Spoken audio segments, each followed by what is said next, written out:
Assalamualaikum warahmatullahi wabarakatuh. Saya Safira Putri Anggraini akan menjelaskan sedikit tentang materi masa kejayaan Islam. Waktu bergerak maju dan tidak pernah mundur. Begitu juga peristiwa sejarah.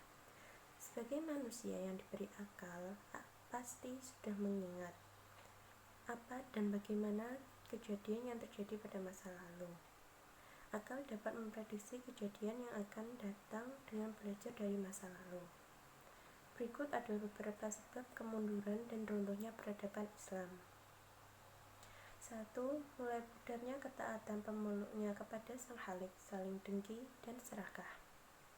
2. Modernisasi telah mengglobal yang ditandanya dengan berkembang pesatnya alat-alat telekomunikasi dan informasi. 3. Perpustakaan sekolah sebagai jantung peradaban tidak banyak dikunjungi. Periodisasi sejarah Islam. Terdapat 3 fase atau periode besar sebagai berikut. 1. Periode klasik pada tahun 650 sampai 1250 Masehi. Periode klasik merupakan periode kejayaan Islam yang dibagi ke dalam 2 fase, yaitu fase ekspansi dan integrasi di tahun 650 sampai 1000 Masehi, kemudian fase disintegrasi pada tahun 1000 sampai 1250. 2. Periode pertengahan. Periode pertengahan merupakan periode kemunduran Islam yang dibagi ke dalam 2 fase, yaitu 1.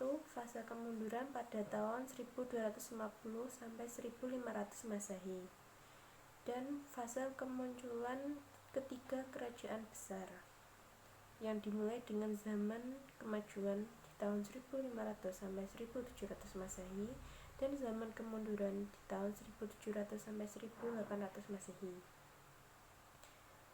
Masa kejayaan Islam.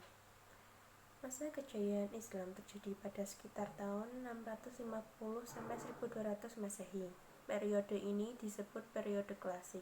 Pada kurun waktu itu terdapat 2 kerajaan besar, yaitu Kerajaan Umayyah dan Kerajaan Abbasiyah. Pada masa Bani Umayyah, perkembangan Islam ditandai dengan meluasnya wilayah kekuasaan Islam dan berdirinya bangunan-bangunan sebagai pusat dakwah Islam. Kemajuan Islam pada masa ini meliputi bidang politik, keagamaan, ekonomi, ilmu bangunan, dan ilmu bidang sosial dan bidang militer.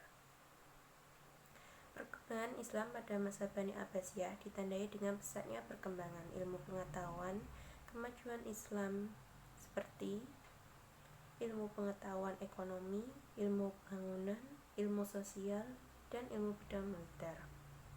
Kemajuan umat Islam pada masa Bani Umayyah atau Bani Abbasiyah tidak terjadi secara tiba-tiba, akan tetapi disebabkan oleh faktor internal dan faktor eksternal.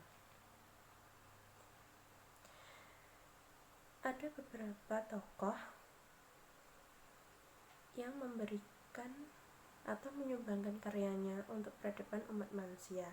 Salah satu contohnya yaitu Ibnu Rushd, Al-Ghazali, Al-Kindi, Al-Farabi, dan Ibnu Sina.